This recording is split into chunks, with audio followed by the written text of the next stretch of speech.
इनके लबे रंगी की निछावर थी कि जिसने कुरान मजीद के एप्लीकेशन रखने के ताल्लुक़ से काफ़ी सारे सवाल भी हैं और इसके अंदर लोगों के अंदर कुछ गलत फहमी भी रहती है और इसके बारे में बहुत सारी चीज़ें मालूम करी जाती हैं। तो मैं इंशाअल्लाह ताला इस वीडियो के अंदर इसके तमाम सवालात को जितना मुमकिन होगा शामिल करके इन सब का एक मजमूई जवाब दे दूँगा। तो सबसे पहले जो इसमें सवाल आता है वो ये कि मोबाइल फ़ोन के अंदर कुरान पाक का एप्लीकेशन रखना चाहिए या नहीं रखना चाहिए। इसके लिए दो उज़्र बयान किए जाते हैं। सबसे पहले ये कि फ़ोन जो है ना टॉयलेट में बाई चांस कभी जेब में रखकर चला जाता है तो ऐसी सूरत में उसमें मोबाइल के अंदर जो एप्लीकेशन होता है कुरान पाक का होता है, तो इसमें क्या हुक्म है रखने के बारे में। दूसरा एक सवाल इसके अंदर यह आता है कि एप्लीकेशन को डिलीट भी कर दिया जाता है तो क्या इसको रखना चाहिए या नहीं रखना चाहिए। तो इन दोनों ये जो उज़्र बयान किए गए ना रखने के, ये बिल्कुल गलत हैं। दोनों सूरतों में कुरान पाक का एप्लीकेशन को मोबाइल में रख सकते हैं। अगरचे फ़ोन टॉयलेट में जेब में रख के चला जाए तो भी सूरत के अंदर कुरान पाक के अंदर उसमें कोई फ़र्क नहीं पड़ेगा और ये कोई तौहीन वाला मामला भी नहीं है। वैसे कोशिश तो ये करनी चाहिए कि मोबाइल को बाहर रख कर जाया जाए, लेकिन बिल फ़र्ज़ किसी की जेब में ऐसा है या बाहर रखने की सूरत हाल नहीं है और वो अपने साथ ले जाएगा, तो ये कुरान पाक का दरअसल जाना टॉयलेट में नहीं होगा बल्कि मोबाइल का जाना होगा। इसको इस तरह समझे कि जैसे हाफिज़ कुरान के दिल में पूरा कुरान मुक़द्दस है, इसी तरह आम मुसलमान के दिल में भी सूरह इखलास और सूरह फातिहा ज़रूर मौजूद है। लेकिन जब वो बैतुल खला में जाएगा तो ज़ाहिर है कि अपना दिल बाहर निकाल के नहीं जाएगा, वो वही दिल के साथ जाएगा जिस दिल के अंदर कुरान मुक़द्दस उसको याद है। तो इस सूरत के अंदर ऐसा नहीं कहा जा सकता कि कुरान क्योंकि दिल में है हम टॉयलेट में नहीं जा सकते। अब रहा ये कि डिलीट करने का मसला, तो देखें ज़रूरत के तहत अगर मोबाइल से स्टोर को यानी स्टोरेज बढ़ानी है या उसके अंदर टेम्परेरी फाइलें या जो अब इस्तेमाल नहीं हो रहे वैसे एप्लीकेशन को डिलीट करना है या फिर कुरान मुक़द्दस के एप्लीकेशन को डिलीट करने की ज़रूरत है, तो इस सूरत में भी उसको डिलीट कर सकते हैं। इसके अंदर डिलीट करने में भी कोई इसका मसला नहीं है। इसमें एक सवाल ये आता है कि इसको पढ़ने को लेकर कि इसको वज़ू के साथ पढ़ा जाए या बेवज़ू पढ़ा जाए। तो देखें उलमा इकराम ने इसको वज़ू के साथ पढ़ने को अदब बताया है, यानी बेहतर यही है कि आप इसको वज़ू के साथ पढ़ें। लेकिन अगर कोई बेवज़ू इसको पढ़ता है तो ऐसी सूरत में इसका पढ़ना बेवज़ू गुनाह नहीं है, यानी स्क्रीन को छूकर अगर बेवज़ू कोई शख्स पढ़ेगा तो इसका पढ़ना गुनाह नहीं है। और अदब के लिहाज से मैं आपको एक कायदा बयान कर दूं कि दरअसल मसला ये होता है कि जहां अदब करना उलमा इकराम फरमाते हैं कि वहां अदब किया जाएगा, तो इसका मतलब ये होता है कि अगर कहीं पे दो चीज़ें जमा होती हों, मतलब एक तरफ ये है कि अगर शख्स अदब बजाता है यानी अदब करने पर वो शख्स कादिर नहीं है, तो फिर ऐसी सूरत में ये है कि अगर वो गुनाह से बच सकता है तो गुनाह से बचे। यानी अगर अदब और गुनाह के मुकाबले ये दोनों चीज़ें आपस में मुकाबिल आएंगी तो अदब को छोड़ा जाएगा और गुनाह से बचा जाएगा। ठीक इसी तरह अदब का एतबार और सवाब के एतबार में जहाँ ये दोनों चीज़ें मुकाबिल आएंगी कि अगर अदब करेंगे तो सवाब नहीं होगा और अगर सवाब लेंगे तो अदब नहीं होगा, तो इन दोनों चीज़ अगर ये एक दूसरे के मुकाबिल होंगे तो अदब को छोड़ा जाएगा और सवाब को इख्तियार किया जाएगा। इसकी मिसाल इस कुरान पाक के एप्लीकेशन ही से समझ लें। मसलन आपके पास एप्लीकेशन फ़ोन के अंदर मौजूद है और आप अभी सफ़र पर हो और मसला ये है कि उसको अदब ये है कि कुरान पाक को फ़ोन के अंदर भी वज़ू के साथ ही पढ़ा या छुआ जाए। अब क्योंकि आप चलती ट्रेन के अंदर है तो वहाँ आप अदब पर कादिर नहीं है, यानी वज़ू करने पर कादिर नहीं है। लेकिन अगर आप अदब का लिहाज रखते हुए कुरान मुक़द्दस नहीं पढ़ेंगे तो ज़ाहिर है कि आप अपने सवाब से सफ़र में महरूम हो जाएंगे। और क्योंकि अभी आप अदब कर नहीं सकते, वज़ू कर नहीं सकते, तो ऐसी सूरत हाल में बेहतर ये है कि आप बिना वज़ू के उस कुरान पाक के एप्लीकेशन को पढ़ के कुरान पाक पढ़ सकते हैं। इसमें एक दूसरा पहलू और भी देखें जहाँ पर गुनाह का होता है कि अदब और गुनाह अगर एक दूसरे के मुकाबिल में हो तो अदब को छोड़ा जाएगा और गुनाह से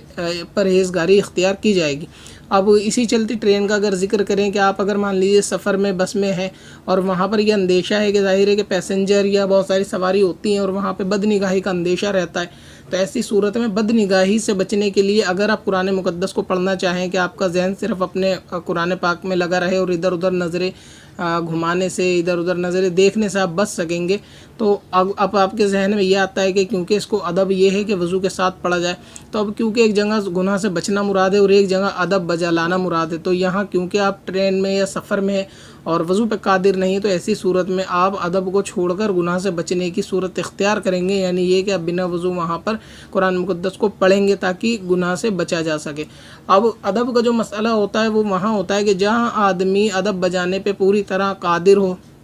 मसलन आप अपने घर में बैठें और आपका ये जहन करता है कि कुरान मुक़द्दस पढ़ लिया जाए, तो ऐसी सूरत में वज़ू करने के बाद कोशिश ये की जाए कि जो हार्ड कॉपी के अंदर कुरान पाक प्रिंटेड होता है घर में उसको पढ़ा जाए, कि उसको छूने पर भी सवाब है और फ़ोन के एप्लीकेशन को छूने पर सवाब भी नहीं है, तो इसलिए उसको पढ़ा जाए। लेकिन अगर आप उसको भी नहीं पढ़ना चाहते या मौजूद नहीं है, तो इस सूरत हाल में आपको चाहिए कि फ़ोन के अंदर एप्लीकेशन को वज़ू करने के बाद पढ़ सकते हैं, यानी वहाँ जहाँ आप अदब पर कादिर हो तो वहाँ अदब का लिहाज रखना चाहिए। अब इसमें एक सवाल ये होता है कि अगर फ़ोन के एप्लीकेशन डिलीट कर देंगे तो क्या कुरान मुक़द्दस को डिलीट करने का हुक्म आएगा, क्या गुनाह होगा? तो ऐसे भी कोई बात नहीं है। अगर ज़रूरत के तहत आप कुरान पाक के एप्लीकेशन को डिलीट कर दें, अपडेट कर दें, दूसरी डाउनलोड करना चाहें तो उसको डिलीट कर सकते हैं, इसमें गुनाह की कोई बात नहीं। इसमें एक सूरत ये भी पूछी जाती है, क्या एप्लीकेशन में पढ़ा गया कुरान पाक इसाले सवाब हो सकता है? तो इसाले सवाब का भी कायदा ये है कि हर वो चीज़ जिस पे आपको सवाब मिला हो आप उसको इसाले सवाब कर सकते हैं, यानी हर वो नेक काम, हर वो जायज़ काम, हर वो इबादत कि जो आपने की हो और उसके ऊपर आपको सवाब मिला हो। अब चाहे वो इबादत ये हो या फिर नेक काम कुरान मजीद का पढ़ना ना हो बल्कि सदका करना हो, या किसी दूसरे मामले से अगर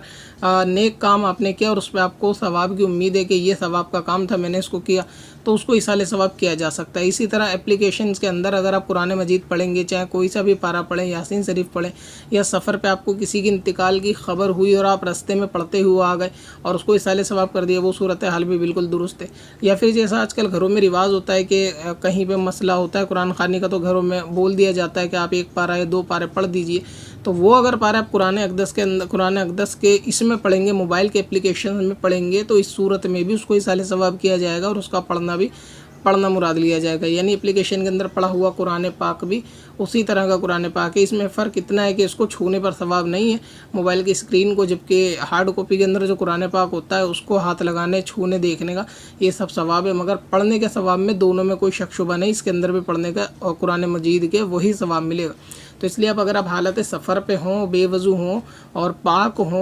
होना इसके लिए भी ज़रूरी है, कुरान मुक़द्दस को नापाक नहीं पढ़ सकते, तो आप इसको पढ़ सकते हैं, ज़रूरत के तहत इसको डिलीट भी कर सकते हैं। अभी ये एप्लीकेशंस के बारे में भी व्हाट्सअप या सोशल मीडिया के ऊपर शायद ये वायरल होगा कि कुरान मुक़द्दस को डिलीट करने की वजह से आप लोग यानी इसको फ़ोन के अंदर ना रखें और ये कुरान पाक का मिटाना है। तो अगर कुरान पाक का मिटाना ही है और इसको रखने का कोई फ़ायदा नहीं है, तो फिर एप्लीकेशंस को बनाने का भी कोई फ़ायदा होना नहीं चाहिए। जब एप्लीकेशन मौजूद है तो सहूलियत के तहत ही मौजूद है कि जहाँ आदमी वज़ू पर कादिर ना हो इसको पढ़ सके, या फिर सफ़र में जहाँ हमेशा कुरान पाक रखना साथ में मुमकिन ना हो, तो ऐसी सूरत में आदमी इसको अपने साथ ले जाकर इससे फ़ायदा हासिल कर सकता है। तो इस टेक्नोलॉजी का भी इस्तेमाल किया जा सकता है और इस पर इंशाअल्लाह ताला सवाब है, इसमें कोई कराहत वाली बात नहीं है। और इसके इसाले सवाब के ताल्लुक़ से भी मैंने बता दिया कि इसका पढ़ा हुआ भी इसाले सवाब कर सकते हैं, कुरान पाक को ज़रूरत के तहत डिलीट भी कर सकते हैं, बेवज़ू पढ़ना चाहे तो पढ़ सकते हैं। लेकिन ये बेवज़ू की सूरत मैंने बताई कि जहाँ अदब पर आप कादिर ना हो, वरना बेहतर ये कि वज़ू पर कादिर हों और यानी सफ़र पे ना हो, तो फिर आप वज़ू कर लीजिए और वज़ू के साथ ही एप्लीकेशन को पढ़िए। पत्थर में हसन लाले पुरनवार